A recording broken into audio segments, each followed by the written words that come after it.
저희가 처음에 약속했던 워딩 그대로 말씀을 드리면 투자 이익금이었죠. 저희는 이익을 받는 거지 이자를 받는 것이 아니기 때문에 이거는 형사적으로 사기에 해당한다. 투자 계약이 아니라 금전소비대차 계약, 다시 말해서 돈을 빌려준 계약에 해당하고 8억 중에 4억은 못 주겠습니다 가 되는 거죠.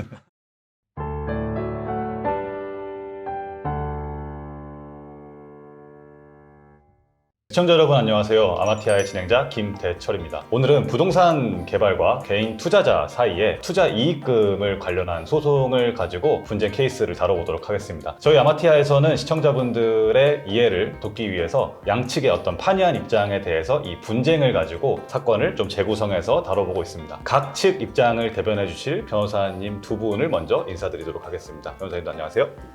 안녕하세요.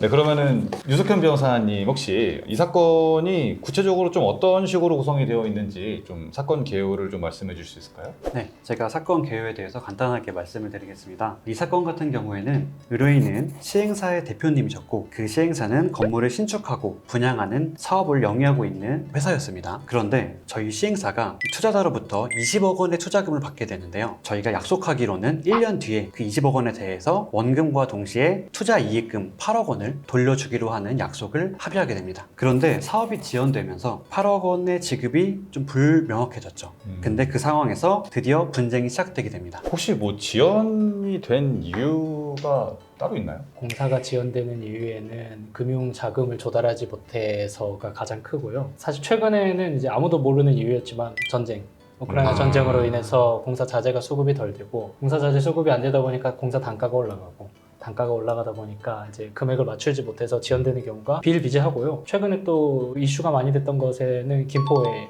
정릉, 그래서 문화재 관련된 내용들이 있고 땅 파다가 문화재가 나오는 경우도 있고요. 황 변호사님 말씀하신 것처럼 다양한 이유로 지연이 되어서 약속한 기일 내지는 약속한 기한에 투자금을 맞춰서 돌려드리지 못하는 경우가 꽤 많죠. 그 말씀하신 것처럼 이렇게 다양한 이유로 좀 지연이 되다 보니까 하루 늦은 거 가지고 바로 소송을 하거나 이러지는 잘 않잖아요. 맞아요. 네. 잘 안 하죠. 그럼 이 케이스는 좀 지연이 어느 정도 좀 된 건가요?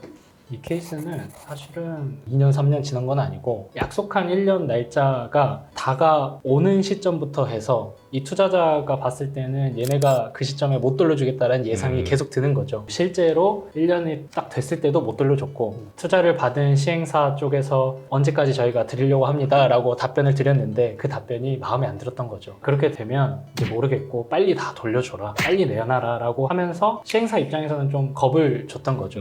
그래서 시행사 사장님께서 겁을 먹으셔서 저희한테 이제 이거 어떻게 대응하면 좋겠냐라고 자문을 좀 구했던 케이스입니다. 분쟁 포인트라고 한다면은 좀 콕 집어서 좀 어떻게 될까요? 네, 콕 집어 말씀을 드리자면 두 가지입니다. 첫 번째는 과연 투자 이익금 8억 원을 지급을 정말 해야 되는 걸까? 두 번째는 만약에 8억 원 중에 일부가 지급하지 않아도 되는 금전이라면 처음에 약속했던 것이 혹시 사기에 해당하지는 않을까? 이 두 가지 쟁점을 저희가 주로 논의를 하면서 이번에 진행을 할 예정입니다. 시행사 입장에서는 지금 사업을 계속 진행을 하고 계시고 지금 당장에는 바로 그 투자 이익금을 돌려드릴 수는 없지만 어쨌든 지연이 된다는 거지 뭐 아예 안 하신다는 건 아니니까 언제든 이제 사업만 제대로 잘 굴러가긴다면은 드릴 수 있는 입장인 거고 투자자 입장에서는 앞만 봐도 이게 잘 굴러가지 않을 것 같은 기분도 들고 어쨌든 내 돈을 다 날릴 것 같은 어떤 불안감도 들고 그러다 보니까 다양한 방법으로 좀 압박을 시작해 보자라는 이런 상황으로 지금 흘러가는 것 같은데 그러면 이제 시행사 입장의 어떤 김규일 변호사님께서 어떤 주장부터 먼저 시작을 하실지 한번 들어보도록 하겠습니다. 저희가 투자자분들한테는 드린다고 하는데 자꾸 이렇게 겁박을 하시니 그러면 법률상으로 가야죠. 이제 더 이상 도의적으로 뭐 준대만에 하는 게 아니고 실제로 줄 수 있는 거는 주고 못 주는 건 못 주는다는 주장을 하고 싶은 거죠. 줄 수 있는 게 뭐고 못 주는 게 어떤 거죠? 이자 제한법의 적용을 받는다는 주장을 좀 해보고 싶습니다. 내용을 좀 설명을 드리면요. 이자 제한법에서는 돈을 빌려주면 1년에 이자로 수익을 받을 수 있는 범위를 제한을 해놓고 있습니다. 연도별로 물론 계속 바뀌긴 했는데 현재 적용되는 거는 연 최대 20%, 나머지 계약에 대해서는 무효라고 하고 있어요. 우리 사안이 이자 제한법에 적용을 받는 사안이라고 주장을 하면서 원금이 20억 제가 빌렸으니 20억에 연 20%, 다시 말해서 4억 부분만 유효한 이자고 나머지 4억은 계약이 무효니까 줄 의무가 없다 라고 저희는 주장을 하고 싶은 거죠. 이자 제한법이라는 지금 카드를 어떻게 보면 꺼내신 거고 그렇죠. 이걸로 4억으로 얘기를 좀 해보고 계시는데 이거에 대해 어떻게 생각하세요? 저희로서는 당황스럽죠.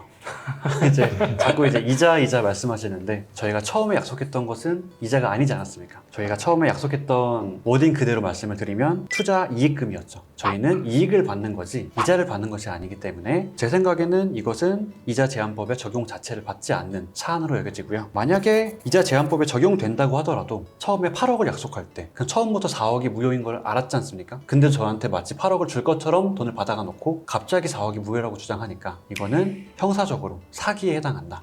그렇기 때문에 저희 입장에서는 사기로 고소할 수도 있는 상황이거든요. 투자라고 얘기했는데 지금 와서 이자라고 얘기하면은 우리는 사기로 공격하겠다 이렇게 말씀을 하셨는데 또 어떻게 그럼 실제로 많이 있는 주장이고요. 자주 접하는 주장이긴 한데 먼저 이자 제한법의 적용을 받는지 여부부터 설명을 좀 드리면 명확한 대법원 판례까지는 없습니다. 근데 뭐 제 소견으로는 대법원 판례까지 가기 전에 보통은 합의를 하거나 해결이 돼서 판례는 없는 것 같은데 관련된 하급심은 또 굉장히 많고 우리 대법원에서 주요 하급심으로 선정한 판례가 있습니다. 그 하급심에서 투자 계약이냐 돈을 빌려주는 금전소비 대차냐 가르는 기준을 좀 몇 가지를 제시를 했어요. 그 중에 가장 핵심적인 기준이 수익이 발생하는 게 불확실한 것이냐 라는 점과 원금이 보존되냐 라는 점이거든요. 다시 말해서 투자라고 한다면 투자에 대한 수익금은 발생할 수도 있고 안 할 수도 있어야 되는 거고 원금 역시 손실 가능성이 있어야 한다라는 게 우리 판례의 기준입니다. 그래서 우리 사안을 이 판례 기준에 대입을 해보면 1년이라는 기한 뒤에 빌려준 20억 원은 그대로 다시 돌려주기로 되어 있고 다시 말해서 원금은 보존이 되어 있고 그리고 또 그 수익금으로 표현은 투자 이익금 내지는 뭐 투자 유치금이라고 했으나 8억 원이라는 특정한 수익을 100% 확률로 주게 되어 있어요.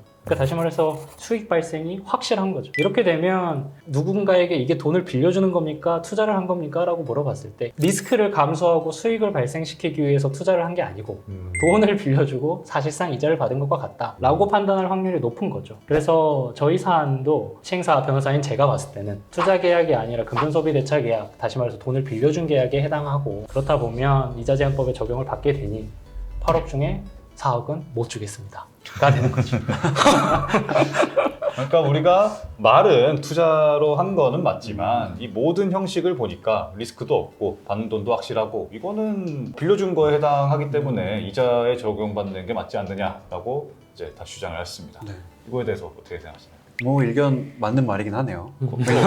사실 저희 쪽에서도 돈을 받을 거라고 생각을 하긴 했었어요. 판례에 따르면 돈을 사실 빌리고 이자를 서로 주고받는 관계라고 볼 수도 있다고 생각을 합니다. 그렇게 되면 저희로서는 사기를 조금 더 강하게 밀어붙일 수밖에 없습니다. 왜냐면 처음부터 4억을 주지 않을 의사를 가지고 8억으로 저희는 유인한 거죠. 사기가 성립이 되려면 보통 처음에 기망행위가 필요합니다. 속이는 행위가 필요하고요. 그 다음에 결국 그 속이는 행위로 인해서 재산적인 이익을 얻게 되죠. 그 사이에 인과관계가 있어야 됩니다. 저희 입장에서는 이쪽에서 8억을 마치 다 줄 수 있는 것처럼 저희 속였고 그로 인해서 저희가 20억 원을 투자하게 되었죠. 그렇기 때문에 이제 이 시행사는 기망행위에 따른 이익을 얻게 됐기 때문에 저희는 사기죄로 고소를 할 수 있는 상황인 거고 여기서 가장 중요한 것은 사기에 관련된 불법 영등 의사라는 어떻게 보면 고의랑 비슷한 개념이 있습니다. 바로 의사가 필요한 것인데요. 당시에 변제를 할 수 있는 능력이 없었거나 변제를 할 수 있는 의사가 전혀 없었을 때 그럼에도 불구하고 저를 속였다면 사기로 고소할 수 있다는 거죠. 저희가 보기 이 상황에서는 전혀 변제할 능력과 의사 없이 현재 저희를 속이고 20억 원을 가져간 사안으로 보입니다. 만만치 않은데요? 말씀하신 것처럼 그래 이자가 맞다 그렇게 치면은 왜 그럼 처음부터 투자라고 얘기를 했느냐 투자라는 단어에 기망과 고의가 있었느냐 만일 그렇다 한다면은 사기가 맞다 라고 이렇게 말씀하시는데 어떻게 생각하시나요? 맞아요. 맞는 주장이고 사실 문제가 많이 되는 분쟁 포인트 중에 하나입니다. 왜냐하면 우리나라에 투자 사기가 너무 많아요. 그냥 헛된 말로 사람들을 속여서 투자금을 끌어내고 소위 먹고 날르고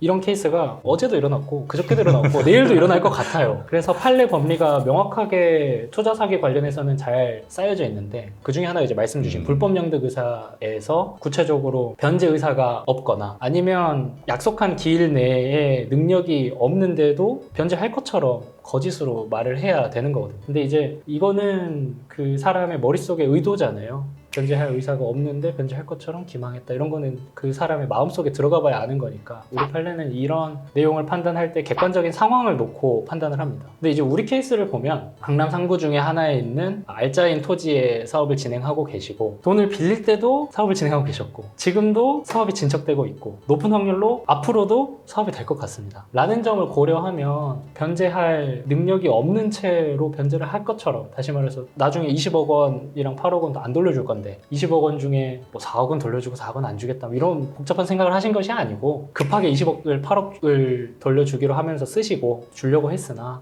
여력이 잘 안 돼서 주지 못했다가 되는 겁니다. 그래서 능력이 없는 거는 죄라고 하진 않고 나쁜 놈이 죄지 모자란 놈은 죄라고 하진 않아요. 그래서 우리 시행사분께서는 사업상 좀 아쉬움은 있었으나 죄가 될 정도로 사기의 고의를 가진 거는 아닌 것 같다라고 이제 변호사로서 좀 판단이 되는 거죠. 쉬운 말로 해서 어차피 돈이 많고 이거보다 훨씬 뭐 크거나 작거나 다양한 사업을 이미 하고 계시고 굳이 내가 뭐 20억 원을 이제 기망행위를 해서까지도 이게 필요할 정도의 상황은 아니었다. 그런 것도 다 이제 증명을 계속 하신 거죠. 그렇죠. 그 말씀을 드리고 실제로 이런 내용으로 이제 시행사 뭐 회장님들이랑 상담을 하다 보면 이 말씀이 제일 많이 나와요.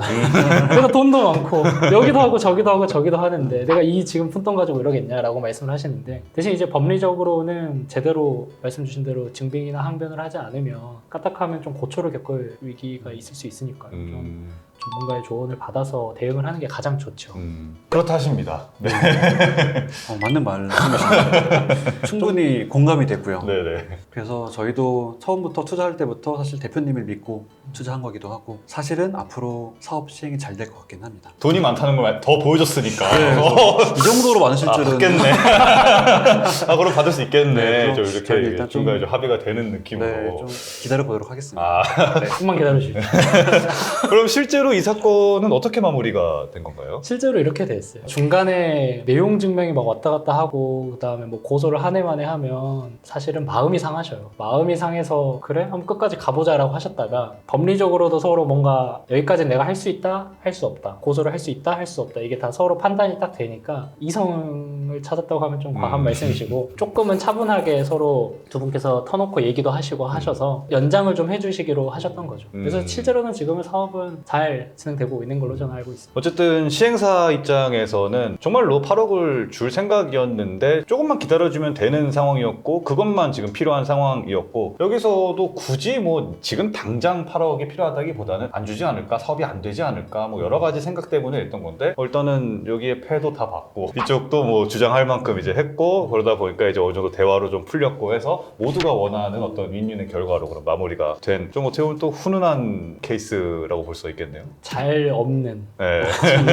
잘 없는 훈훈한 케이스인데요. 네네. 실제로는 다른 케이스에서는 결국에는 해결이 잘 안 되죠. 해결이 안 되고 돈을 줄 때까지 서로 끝까지 가는 거죠. 이 사건에 있어서 추가적인 코멘트를 또 해주실 수 있을까요? 부동산 개발이건 아니면 무슨 사업이건 간에 사업을 하시다 보면 자금을 조달하는 시기가 필요하고 자금을 조달할 때 이제 1금융권, 2금융권, 3금융권 쭉 쓰시지만 막판에 한 약간의 돈을 급하게 필요한 경우들이 굉장히 많으십니다. 사업을 하시는 분들이. 근데 이제 이 수요에 대응하는 자금의 공급들이 또 있으신 거죠. 그래서 이제 이런 투자 계약들이 적혀지고 하는 건데 이때 이제 계약서를 양자 간에 서로 쓰실 때에 이것이 서로 투자 수익이라는 내용을 인식하고 쓰시는 경우가 잘 없고 표현은 투자지만 지금 본 것처럼 실질은 이자인 케이스가 많아요. 투자하신 분들도 제대로 돈을 못 받을 확률이 높으니까 손해시고 투자 받는 입장에서도 뭐 이걸 그러면 줘야 되나 말아야 되나 안 좋은 마음이 들 수도 있고 그런 것처럼 자본의 수요와 공급이 발생하는 거는 충분히 이해가 되는데 이자의 형태로 가게 된다면 어쨌든 연 20%는 맞춰 놓으시고 나머지 금액은 다른 방법으로 어떻게든 좀 받으시는 게